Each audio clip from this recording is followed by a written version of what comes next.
एक बार की बात है, सोनू बकरी जंगल में अकेले घूम रही थी। वो यहाँ वहां कूद रही थी, अकेले ही खेल रही थी और जिंदगी के मजे ले रही थी। ऐसे ही खेलते खेलते वो जंगल से थोड़ा दूर आ गई। वहां पर दूसरा कोई भी जानवर नहीं था। नई जगह देखकर सोनू बकरी यहाँ वहां देखते देखते हर तरफ नजर फिराते फिराते चल रही थी और उसका ध्यान रास्ते पर नहीं था। तभी वो अचानक से एक बड़े से कुएं में गिर गई। कुएं में गिर जाने से सोनू बकरी बहुत डर गई और चिल्लाने लगी, अरे मुझे कोई बचाओ, कोई मुझे यहाँ से बाहर निकालो। यहाँ कोई है क्या जो मेरी मदद कर सके? बचाओ। लेकिन बहुत चिल्लाने के बाद भी सोनू बकरी की मदद करने वहां पर कोई नहीं आया। सोनू बकरी अब निराश हो गई। उसे लगा उसे बचाने के लिए अब वहां पर कोई भी नहीं आएगा। जंगल में इतनी दूर यहाँ कोई नहीं आता, और अगर यहाँ कोई नहीं आता तो मुझे यहाँ से बाहर कौन निकालेगा? कौन मेरी मदद करेगा? अब मैं क्या करूं? मुझे कोई यहाँ आने तक इंतजार करना होगा। बहुत देर हो जाने पर भी वहां कोई नहीं आता। लगता है मुझे रात यही गुजारनी होगी, पर मुझे बहुत प्यास लगी है। काश मुझे थोड़ा सा पानी मिल जाता। सोनू बकरी के ये कहते ही सोनू बकरी के सामने एक लकड़ी के मटके में पानी आ जाता है। सोनू बकरी एकदम से चौंक जाती है। वो उस मटके के पास जाती है और पानी पीती है। वाह, इतना मीठा पानी तो मैंने पहली बार पिया है। ये पानी तो बहुत स्वादिष्ट है। और वो पूरा पानी पी लेती है। मुझे तो बहुत भूख लग रही है। काश यहाँ पर थोड़ी सी घास होती। सोनू बकरी के ये कहते ही सोनू बकरी के सामने हरी भरी घास आ जाती है और अब सोनू बकरी को समझ आता है कि यहाँ पर जो कुछ भी बोलो सच हो जाता है और आपके सामने आ जाता है। सोनू बकरी को मजा आने लगता है। ये हरी भरी घास खाती है। थोड़ी ही देर में उसे अपने दोस्तों की याद आती है। मुझे इस कुएं से बाहर निकलना होगा। काश मेरे दोस्त गोलू गुरिल्ला, बबलू बंदर और मोटू हाथी यहाँ होते। तभी कुएं के बाहर गोलू गुरिल्ला, बबलू बंदर और मोटू हाथी आ जाते हैं। अरे ये क्या, मैं यहाँ कैसे आ गया? मैं भी वही सोच रहा हूँ।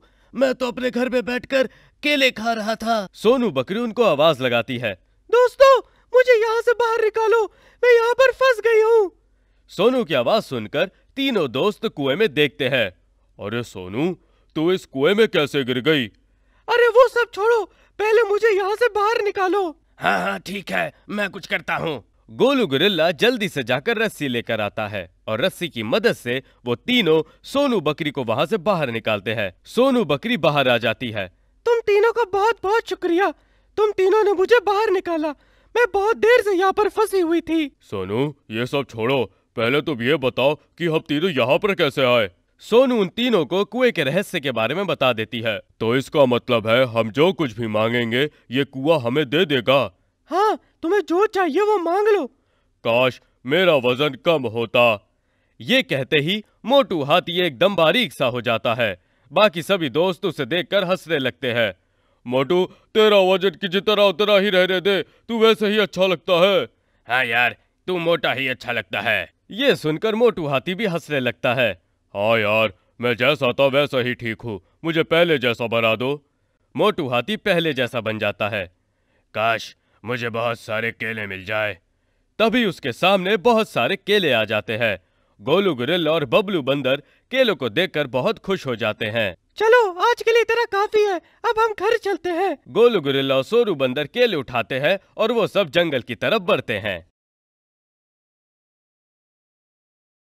दोस्तों, ज़ेब्रा तो आप सभी ने देखा होगा। काली सफेद धारियों वाला एक जानवर। बहुत ही सुंदर लगता है वो। लेकिन ज़ेब्रा का रूप हमेशा से ऐसा नहीं था। बहुत पहले किसी गांव के पास जंगल में एक ज़ेब्रा रहता था। वह जंगल में मस्ती से रहता और इधर उधर घूमता फिरता। गांव में उस समय लोग घोड़े पालते थे। उस समय तक ज़ेब्रा की तरफ किसी का ध्यान भी नहीं गया था। ये वो समय था जब ज़ेब्रा का उजला शरीर धूप में खूब चमकता था। जंगल के सारे जानवरों में वो अपने सफेद रंग के लिए जाना जाता था। एक दिन ज़ेब्रा बोला, मैं गांव में जाकर घूमना चाहता हूँ।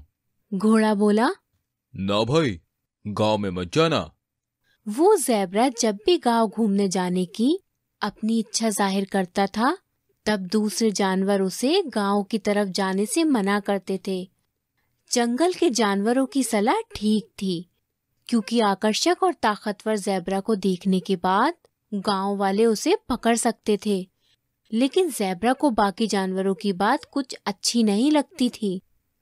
एक बार ज़ेब्रा ने सोचा, क्यों ना गांव में घूमकर देखा जाए। ज़ेब्रा बोला, आज कुछ भी हो जाए, मैं गांव घूमने जरूर जाऊंगा।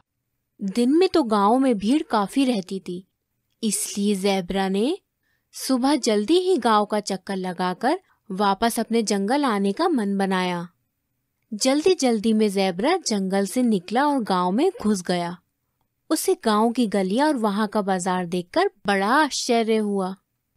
अरे वाह, ये गांव तो बहुत ही बढ़िया जगह है। उसने सोचा कि गांव कितना अच्छा है, यहाँ कितनी शांति है। ज़ेब्रा को घूमते घूमते समय का ध्यान ही नहीं रहा और दिन चढ़ गया। थोड़ी ही देर में शांति चहल पहल में बदल गई। लोगों ने जब ज़ेब्रा को देखा तो सोचा, ये तो बड़ा ही आकर्षक जानवर है, क्यों ना इसे पकड़ा जाए। ज़ेब्रा के सफेद रंग ने उन गांव वालों को प्रभावित कर दिया था।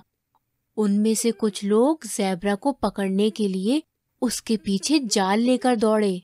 ज़ेब्रा बोला, हे भगवान, ये लोग तो मुझे पकड़ना चाहते हैं, भागो। ज़ेब्रा जान बचाकर भागा।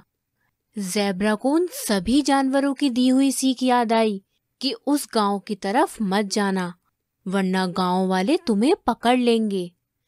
ज़ेब्रा बहुत घबराया।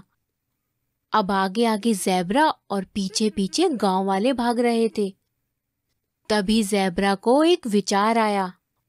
उसने देखा गांव में एक जगह काले पेंट का डिब्बा रखा था। ज़ेब्रा बोला, हाँ, ये काम कर सकता है, शायद मेरी जान बच जाए। इस रंग से मेरी जान बच सकती है। ज़ेब्रा ने सोचा कि अगर वह इस पेंट से अपने शरीर पर काली पट्टियां बना ले तो शायद गांव वाले उसे पहचान नहीं पाएंगे। गांव वाले उसे पकड़ने आते इससे पहले ज़ेब्रा अपने पूरे शरीर पर काली पट्टियां बना चुका था। गांव वालों ने जब ज़ेब्रा को पकड़ लिया तो देखा कि अब उसके शरीर पर काली पट्टियां हैं और वो उतना सुंदर नहीं लग रहा है जैसे कुछ देर पहले लग रहा था। गांव वाले बोले, अरे नहीं, ये तो बिल्कुल भी सुंदर नहीं है, हम इसका क्या करेंगे? लोगों ने ज़ेब्रा को जाने दिया। ज़ेब्रा जान बचाकर निकल आया और वहां से उसने सरपट दौड़ लगाई। जंगल में आने के बाद जब ज़ेब्रा ने अपने साथ हुआ ये वाकया सभी ज़ेब्रा लोगों को बताया तो सभी ने सोचा कि इस तरह का पेंट कर लेने से मुसीबत से बचा जा सकता है। अब क्या था, फिर तो सभी ज़ेब्राओं ने अपने शरीर पर काली पट्टियां बना ली और फिर ये परंपरा अगली पीढ़ी में भी इसी तरह जारी रही। जैसे ही कोई ज़ेब्रा पैदा होता तो उसके शरीर पर काली पट्टियां बना दी जाती। तब से ज़ेब्रा के शरीर पर काली पट्टियां देखने को मिल रही हैं। दोस्तों, हमारे दोस्त हमारी भलाई के लिए कुछ बोले तो उसे मान लेना चाहिए, वरना मुसीबत खड़ी हो जाती है। अगर ज़ेब्रा जंगल के दूसरे साथियों की बात मान लेता तो आज उसका सफेद रंग उसके साथ ही रहता और वो जंगल का सबसे आकर्षक जानवर होता। कहानी अच्छी लगी ना? जल्दी से हमारी वीडियो को लाइक करके शेयर कीजिए और ऐसी और कहानियों को देखने के लिए हमारे चैनल को सब्सक्राइब करके बेल आइकन को प्रेस कीजिए। मिलेंगे आपसे एक और कहानी के साथ। तब तक के लिए अपना बहुत ख्याल रखिए।